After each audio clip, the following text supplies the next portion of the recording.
Hello guys, আসসালামু আলাইকুম। আশা করি তোমরা সবাই ভালো আছো, আমিও ভালো আছি। সবাই সকালটাই তো একটা ব্যস্তময় সকাল দিয়ে শুরু হয়, তো আমারও সকালটা একটা ব্যস্তময় সকাল দিয়ে শুরু হয়। তাই ভাবলাম আমার এই ব্যস্তময় সকালটা আপনাদের সাথে শেয়ার করি।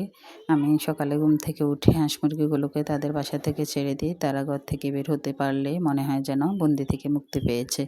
এরপর তাদের খাবার দিই, তারা খাবার খেতে পেরে অনেক খুশি। এরপর আমি আমার সবজি বাগান থেকে ঘুরে আসি। আমার কাছে আমার এই ছোট সবজি বাগানটা খুবই ভালো লাগে। আপনাদের কাছে কেমন লাগে অবশ্যই কমেন্টে জানাবেন। সব কাজ শেষ করে আমি নিজে একটু দাঁত ব্রাশ করে হাত মুখ ধুয়ে পরিপাটি হয়ে নিই। এত ব্যস্ততার মাঝেও নিজেকে একটু সময় দিতে পারি না। তারপর নাস্তা বানানোর কাজে লেগে পড়ি। আমি চুলাতে চা বসিয়ে থালা বাসনগুলো ধুয়ে ফেলি। গতকাল রাতে যা যা থালা বাসন ছিল সব আজ পরিষ্কার করি।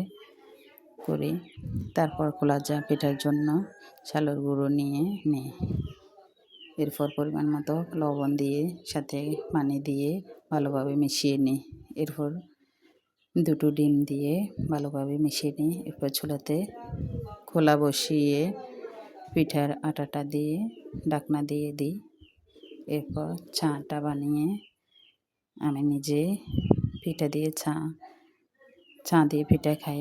এভাবে আমার সকালটায় কেটে যায়। সবাই ভালো থাকবেন, সুস্থ থাকবেন।